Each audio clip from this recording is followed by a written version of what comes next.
Welcome to my channel set tax. Set tax சேனலுக்கு உங்களை அன்புடன் வரவேற்கிறேன். நம்மளுடைய செட் டாக்ஸ் சேனலில் பல நாட்டில் பலதரப்பட்ட மக்கள் அவங்க ஃபாலோ பண்ணக்கூடிய மணி சேவிங் டிப்ஸ்லாம் பார்த்துருக்கோம். சைனீஸ் பீப்புள் எப்படி மணி சேவ் பண்ணுறாங்க, ஜாப்பனீஸ் பீப்புள், ஃப்ரெஞ்சு பீப்புள், அதுக்கப்புறம் இஸ்ரேல் பீப்புள், அப்புறம் உலகத்திலே பணக்கார நாடான லக்சம்பர்க் அந்த கண்ட்ரியில் எப்படியெல்லாம் பணம் சேர்க்குறாங்க, ஆங்கிலோ இண்டியன்ஸ் எப்படி பணம் சேர்க்குறாங்க, இந்த மாதிரி நிறையா கல்ச்சரில் மணி சேவிங் எப்படி இருக்குது, எந்த மாதிரி ஃபாலோ பண்ணுறாங்கன்னு நான் பார்த்தோம். அந்த வரிசையில் இன்றைக்கி 10 கொரியன்ஸ் மணி சேவிங் ஸ்ட்ராட்டஜிஸ் தான் ஃப்ரெண்ட்ஸ் பார்க்க போகிறோம்.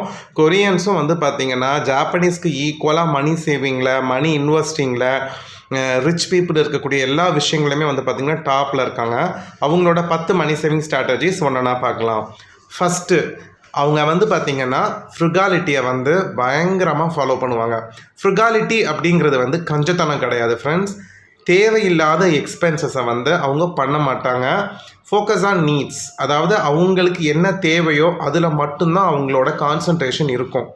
அதாவது நமக்கு உண்மைக்கு என்ன தேவை, இல்லை இன்கேஸ் தேவையானது வாங்குறதுக்கே நம்மளுக்கு பணம் இல்லை அப்படிங்கன்னா அதுக்கு ஆல்டர்னேட்டிவாக என்ன பண்ணலாம். ஸோ இதை தான் வந்து அவங்களோட ஃபஸ்ட்டு மென்டாலிட்டி. இந்த மென்டாலிட்டினால தான் அவங்களால மாதம் அதிகமாக பணம் சேர்க்க முடியுது. நம்ம வந்து நமக்கு எது அவசியமோ வாங்குறது தப்பே கிடையாது ஃப்ரெண்ட்ஸ். இப்போ நம்ம வந்து பார்த்திங்கன்னா நம்ம வீட்டில் இருக்கக்கூடிய நமக்கு அவசியமான பொருட்கள் என்னென்னு நீங்கள் லிஸ்ட்டு போடுங்களேன். அது வந்து கம்மியாக தான் இருக்கும். நம்ம யூஸ் பண்ணாத அவசியமே இல்லாத பொருட்கள் தான் நம்ம வீட்டில் அவ்வளோ கிடக்கும். ஸோ அந்த மாதிரி தப்பு அவங்க பண்ணுறது கிடையாது. ஸோ அதனால தான் வந்து பார்த்திங்கன்னா மாதம் அவங்களால அதிகமாக பணம் சேர்க்க முடியுது. ஒவ்வொரு மாதமும் சம்பளம் வந்தோடனே இன்கம் எடுத்து வச்சோன்னே அவ்வளோ அழகாக நீட் என்ன, அதுக்கு எவ்வளோ செலவாகும் அப்படிங்கிற கிளியரான ஒரு மைண்ட் செட்டில் அதை மட்டும் செய்வாங்க. வாங்குறத குவாலிட்டியாக வாங்கி தேவையில்லாத விஷயங்களை வீட்டில் வச்சுக்க மாட்டாங்க. இதுதான் வந்து ஃபஸ்ட்டு கொரியன்ஸோட மணி சேவிங் ஸ்ட்ராட்டஜியில் first and best money saving strategy இதுதான். ரெண்டாவது விஷயம், அவங்க ஃபாலோ பண்ணக்கூடிய கை அப்படிங்கிற ஒரு ட்ரெடிஷ்னல் சேவிங் குரூப்பு. இதை நம்ம ரொம்ப ஈஸியாக சொல்ல போகணும் அப்படின்னா நம்மளோட தமிழ்நாட்டிலலாம் வந்து பார்த்திங்கன்னா சீட்டு பிடிக்கிறதுன்னு சொல்லுவாங்கள்ல, கிட்டத்தட்ட அந்த மாதிரியான ஒரு விஷயந்தான் இந்த கை. அப்படின்னா என்ன அப்படின்னா ஒரு சேவிங்ஸ் குரூப் இருக்குமா. சேவிங்ஸ் குரூப் அப்படின்னா இதில் வந்து இவங்களோட நாட்டில் இந்த கை அப்படிங்கிற இந்த ட்ரெடிஷ்னல் சேவிங் குரூப்பில் யாரார் இருப்பாங்கன்னு பார்த்தீங்கன்னா அவங்களோட சொந்தக்காரவங்க. அவங்க வந்து சொந்தங்களை ரொம்ப நம்புவாங்க, ஒருத்தருக்கு ஒருத்தர் ரொம்ப லாயலாக இருப்பாங்க. ஸோ அதனால் என்ன பண்ணுவாங்கன்னா சொந்தக்காரவங்க எல்லாமே ஒரு 10 ஃபேமிலி 20 ஃபேமிலின்னு சேர்ந்து ஒவ்வொரு மாதமும் ஃபிக்ஸடான ஒரு அமௌண்ட்டை ரெகுலராக என்ன செய்வாங்க, ஒரு சேவிங்ஸில் போடுவாங்க. இப்போ ஒரு ஃபேமிலி வந்து ஒரு $10,000 போடுறாங்கன்னா எல்லாருமே ஃபிக்ஸடாக அவங்க நாட்டு நாணயமான இந்த 1000 ருபீஸையோ எவ்வளவோ ஒரு ஃபிக்ஸட் அமௌண்ட் வச்சுருப்பாங்களாம், போடுவாங்களாம். ஸோ அப்போ மொத்தமாக எவ்வளோ வருதோ அதை வந்து ஒரு பர்சன் கொடுத்துருவாங்களாம். அதே மாதிரி அடுத்த மாதம் போடு அடுத்த பர்சனுக்கு. ஸோ அந்த மாதிரி எத்தனை பர்சன் இருக்காங்களோ அத்தனை மாதத்துக்கு அந்த அமௌண்ட்டு ஃபிக்ஸட் அமௌண்ட்டை போட்டு அவங்கவுங்க ஒரு நாள் ஒவ்வொரு மாதமும் ஒருத்தர் எடுத்துப்பாங்களாம். இது கிட்டத்தட்ட நம்ம ஃபாலோ பண்ணக்கூடிய சீட்டு பிடிக்கிற மாதிரி. இதில் என்ன அப்படின்னா அதில் முழுக்க அவங்களோட ரிலேட்டிவ் சொந்தக்காரவங்க அவங்க மட்டும்தான் இருப்பாங்களாம், ரொம்ப லாயலாக இருப்பாங்களாம். அப்போ ஆட்டோமேட்டிக்காக என்ன ஆகிடுது, இந்த குரூப்பில் சேர்ந்துட்டோம் அப்படின்னா அவங்க வேறு வழியே இல்லாமல் ஒரு கம்பல்சரி அந்த சேவிங்ஸ் பண்ணுற மாதிரி ஆகிடுது. அப்போ அவங்களுக்கு ஒவ்வொரு ஃபேமிலிக்கும் ஒவ்வொரு மந்த்தும் ஒரு பல்க் அமௌண்ட் வந்து கிடைக்கிறதுனால அவங்க சேவிங்ஸ் வந்து ரொம்ப ஈஸியாக பண்ணிடுறாங்க. அதை வந்து நல்லா பல்க் அமௌண்ட் கிடச்சோன்னா அதை இன்வெஸ்ட் பண்ணி அவங்களோட பணத்தை ஈஸியாக பெருக்கிடுறாங்க. இது ரெண்டாவது விஷயம். இது அவங்க கல்ச்சரில் இருக்கக்கூடிய ஒரு மணி சேவிங் ட்ரெடிஷ்னல் ஸ்ட்ராட்டஜி. மூணாவது விஷயம் என்ன அப்படின்னு பார்த்தீங்கன்னா லிமிட் ஈட்டிங் அவுட்டு. பொதுவாக ரெஸ்டாரண்ட், ஹோட்டல் இந்த மாதிரி விஷயங்களை அவங்க ரொம்பவே ப்ரிஃபர் பண்ண மாட்டாங்களாம். வீட்டில் சமைச்ச ஃபுட்டை தான் வந்து ஃபுல் அண்ட் ஃபுல் ப்ரிஃபர் பண்ணுவாங்களாம். சில சமயம் இப்போ இருக்கக்கூடிய ஜென்ரேஷன் பீப்புள் வந்து ஹோட்டலில் ஆர்டர் பண்ணலாம், அந்த மாதிரி விஷயங்கள் அவங்களுக்கு பசங்க கேட்குறாங்க, அதை அடிக்கடி அவாய்ட் பண்ணணும் அப்படிங்கிறதுனால என்ன பண்ணிடுவாங்களாம், மோஸ்ட்லி ரொம்ப அட்வான்ஸாகவே வந்து மீல் ப்ரிப்பேர் பண்ணி வச்சுருவாங்களாம். ஸோ அப்போ அதனால் இன்றைக்கி பண்ணியாச்சு நெக்ஸ்ட் டே வாங்கிக்கலாம்னு சொல்லிட்டு ஏதாவது ஒரு விஷயத்த சொல்லி தள்ளி போட்டுருவாங்களாம். ஸோ அவாய்டிங் ஈட்டிங் அவுட், இது மூலமாகவும் அதிகமாக அவங்க பணம் சேர்க்குறாங்க. நாலாவது விஷயம் வந்து பார்த்திங்கன்னா அவங்க வந்து சேல்ஸ் அண்ட் டிஸ்கவுண்ட்ஸை வந்து ப்ராப்பராக யூஸ் பண்ணிப்பாங்க. பொதுவாக அவங்க நாடுகள்லாம் வந்து பார்த்திங்கன்னா கொரியா சேல் ஃபெஸ்டா அப்படிங்கிற ஒரு மிகப்பெரிய சேல் நடக்குமா.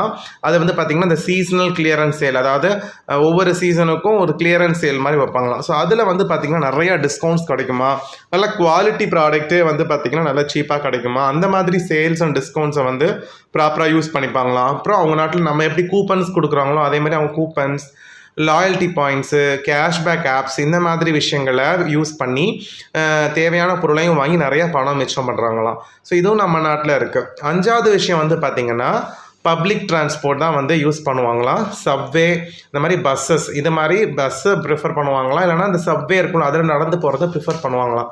ப்ரைவேட்டாக டாக்ஸியோ காரோ புக் பண்ணால் அதுக்கு அதிகமாக செலவாகும், அந்த பணத்தை சேமிச்சிடலாம் அப்படின்னு சொல்லிட்டு பொதுவாக பஸ்ஸஸ் மட்டும்தான் ப்ரிஃபர் பண்ணுவாங்களாம். அதே மாதிரி அவங்க நாடுகளில் get a rechargeable T money card அப்படின்னு ஒன்று இருக்குமா. அதில் வந்து நம்ம எப்படி நம்ம ஃபோன் ரீசார்ஜ் பண்ணுற மாதிரி இவங்களுக்கு வந்து ரெகுலராகவே பஸ்ஸில் போக வேண்டிய வேலை இருக்குது, வேலைக்கு பஸ்ஸில் தான் போய் ஆகணும் அப்படின்னா அந்த மாதிரி அந்த டி மணி கார்டை வந்து ரீசார்ஜ் பண்ணி வச்சுப்பாங்களாம்.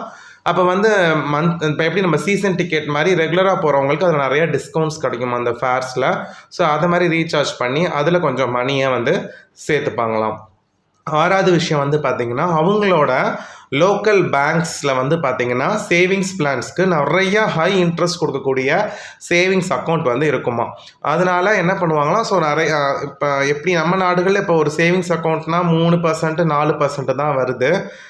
இந்தியாவில் எதுவும் ஹை இன்ட்ரெஸ்ட் தரக்கூடிய சேவிங்ஸ் அக்கௌண்ட் இருக்கான்னு நம்ம செக் பண்ணுவோம். பட் அங்கே அந்த மாதிரி நிறையா ஹை இன்ட்ரெஸ்ட் தரக்கூடிய சேவிங்ஸ் அக்கௌண்ட்ஸ் நிறையா இருக்குமா.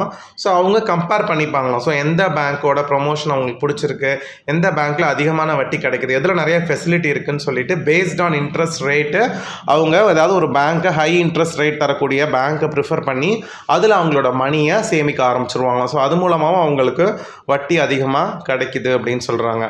7வது விஷயம் வந்து பார்த்திங்கன்னா அவங்க வந்து கடனே வாங்க மாட்டாங்களாம். ஒன்லி யூஸ் கேஷ் தான், பணத்தை கொடுத்து தான் பொருளை வாங்குவாங்களாம். ஸோ கிரெடிட் கார்டு யூஸ் பண்ணுறத வந்து பார்த்திங்கன்னா கம்மி பண்ணிடுவாங்களாம். ஏன் அப்படின்னா நம்ம கிரெடிட் கார்டு யூஸ் பண்ணி அந்த டைமுக்கு நம்ம அந்த பணத்தை ரிட்டர்ன் கொடுக்கலன்னா ஹை இன்ட்ரெஸ்ட் ரேட் தேவையே இல்லாமல் 50,000 நம்ம அந்த கிரெடிட் கார்டு யூஸ் பண்ணிவிட்டு 1,00,000 ரூபா கட்டுற மாதிரி இருக்கும். ஸோ அந்த மாதிரி விஷயங்களை அவங்க அவாய்ட் பண்ணிடுவாங்க. அதே மாதிரி அவங்க வந்து டெபிட் கார்ட்ஸ் தான் யூஸ் பண்ணுவாங்களா, இப்போ நம்ம யூஸ் பண்ணக்கூடிய ஏடிஎம் கார்டு மாதிரி. ஸோ அப்போ தான் என்ன, ஸோ அவங்களோட பணம் போகுது அப்படிங்கிற ஒரு மைண்ட் செட் இருக்கிறதுனால நம்ம ஸ்பெண்டிங்கை கண்ட்ரோல் பண்ணுவோம். இதே கிரெடிட் கார்டுனா நம்ம மணி தான், பட் கடனாக வாங்கின மணி தானே, உழைச்சி சம்பாரிச்ச பணம் இல்லை, இனிமேல் தான் அதை கட்ட போகிறோம் அப்படிங்கிறதுனால அந்த ரெஸ்பான்சிபிலிட்டி கிரெடிட் கார்டில் இருக்காது. ஸோ டெபிட் கார்டை நம்ம மணி அப்படிங்கிற அந்த தாட் ப்ராசஸ் இருக்கிறதுனால அவங்களோட ஸ்பெண்டிங் ஆட்டோமேட்டிக்காக கண்ட்ரோல் ஆகுமா. ஸோ அவங்க கிரெடிட் கார்டு யூஸ் பண்ணுறது கிடையாது. 8வது விஷயம் வந்து பார்த்திங்கன்னா செகண்ட் ஹேண்ட் பொருளை வந்து வாங்குவாங்களாம். ஸோ அவங்க நாடுகளில் டாங்குவன் மார்க்கெட் இல்லை நேவர் கேஃபே அப்படிங்கிற ஒரு 2 பெரிய செகண்ட் ஹேண்ட் பொருளை விற்கக்கூடிய நிறுவனங்கள் இருக்குது. ஸோ அவங்க வந்து பார்த்திங்கன்னா நல்ல குவாலிட்டியான செகண்ட் ஹேண்ட் ஐட்டம்ஸ் வந்து இங்கே இருக்குமா. எலக்ட்ரானிக்ஸ்லேருந்து எல்லாமே சகலமும் எப்படி நம்ம ஃபாரின் கண்ட்ரீஸில் த்ரிஃப்ட் ஸ்டோர் இருக்கிற மாதிரி இவங்களுக்கு அந்த ஸ்டோர் இருக்குமா. ஸோ இதில் வந்து பார்த்திங்கன்னா நல்ல ஹை குவாலிட்டியாகவும் இருக்குமா, நல்ல குவாலிட்டி இருக்கக்கூடிய செகண்ட் ஹேண்ட் பொருள் கிடைக்குமா. ஸோ தேவைப்படுறவங்க சீப்பான ரேட்டுக்கு அங்கே போய் ஃபர்னிச்சரோ ட்ரெஸ்ஸஸோ வின்டர் கிளாத்ஸோ என்னென்னலாம் காஸ்ட்லி ஐட்டம் புதுசு வாங்கினா பணம் சேர்க்க முடியாதோ அதெல்லாமே இந்த ஸ்டோரில் வந்து வாங்கி பணத்தை சேமிச்சிருவாங்களாம். 9வது விஷயம் வந்து பார்த்திங்கன்னா யூட்டிலிட்டி பில்ஸ். ஸோ நம்ம மாதம் கட்டக்கூடிய பில்ஸை வந்து எப்படியெல்லாம் கம்மி பண்ணலாம்னு யோசிப்பாங்களாம். இப்போ இபி பில்லாக இருக்கட்டும், கரண்ட் பில், இன்டர்நெட் பில், இந்த மாதிரி பில்ஸை வந்து எப்படியெல்லாம் கம்மி பண்ணணுமோ அதுக்கான ஸ்ட்ராட்டஜி யூஸ் பண்ணுவாங்களாம். லைட்டை ஆஃப் பண்ணுறது, கரண்ட்டை ப்ராப்பராக யூஸ் பண்ணுறது, எனர்ஜியை எஃபிஷியண்ட்டாக யூஸ் பண்ணுறது, இந்த மாதிரி விஷயங்களை அவங்க யூஸ் பண்ணுறாங்க. அப்போ ஆட்டோமேட்டிக்காக இபி பில்லை கம்மி பண்ணுவாங்க, இன்டர்நெட் பில்லை கம்மி பண்ணுவாங்க. ஸோ அவங்களுக்கு வரக்கூடிய அன்றாட மாத செலவுகளை கம்மி பண்ணுறதுல ரொம்ப கவனமாக இருப்பாங்களாம், எஸ்பெஷலி இபி. ஸோ அங்கெல்லாம் வந்து கரண்ட்டு தான் வந்து அதிகமான ரேட்டு இருக்கும் போல். ஸோ அதனால் இபி பில்ஸை வந்து கம்மி பண்ணுறதுல ரொம்ப ஜாக்கிரதையாக இருப்பாங்களாம். ஃபுட்டை பொறுத்த மட்டும் நல்லா ஹெல்த் அண்ட் ஹைஜீனிக்கான ஃபுட்டை சாப்பிடுவாங்க. பட் யூட்டிலிட்டி பில்ஸை வந்து குறைக்கிறதுக்கு பயங்கரமாக ட்ரை பண்ணுவாங்களாம். 10வது விஷயம், லாஸ்ட் விஷயம் வந்து பார்த்திங்கன்னா அவங்க வந்து இந்த ஃப்ரீ ஆக்டிவிட்டீஸில் பார்ட்டிசிபேட் பண்ணுவாங்க. ஒரு என்டர்டெயின்மெண்ட் வேணும் அப்படின்னா காசு குடிச்சு போகாமல் ஃப்ரீ கல்ச்சுரல் ஃபெஸ்டிவல்லாம், இப்போ ஒரு கல்ச்சுரல் ஃபெஸ்டிவல் ஒரு இடத்துல நடக்குதுன்னா அது ஃப்ரீ தான், அங்கே போய் நல்லா என்ஜாய் பண்ணிட்டு டைமும் ஸ்பெண்ட் ஆயிரும். ஹைக்கிங் ட்ரையல்ஸ், பப்ளிக் பார்க்ஸ், இந்த மாதிரி இடங்கள்லாம் வந்து ஃப்ரீ என்டர்டெயின்மெண்ட் இருக்கிறதுனால அதை யூஸ் பண்ணிப்பாங்களாம். அப்புறம் மியூசியம் போகிறது, அதுக்கப்புறம் இந்த அட்மிஷன் டே அன்னைக்கு ஃப்ரீயான ஈவெண்ட்ஸ் நடத்துவாங்க, அதில் கலந்துக்கப்பாங்களாம். நான் நிறையா போட்டிருக்கேன் ஃப்ரீயாக நமக்கு கிடைக்கக்கூடிய பொருள் என்ன இந்தியாவில் அப்படின்னு. நான் ஆல்ரெடி ஒரு வீடியோ போட்டிருக்கேன், பார்க்காதவங்க பாருங்கள். அது வேணால் நான் அந்த எண்டு கார்டில் தரேன். அந்த ஐ கார்டு இந்த வீடியோ முடிஞ்சாலும் அந்த கார்டில் வரும், நான் அதை பாருங்கள். இந்த மாதிரி விஷயங்களில் ஃப்ரீ ஆக்டிவிட்டீஸில் பார்ட்டிசிபேட் பண்ணி என்டர்டெயின்மெண்ட்டை ஃப்ரீயாக ஆக்கிடுவாங்களாம்.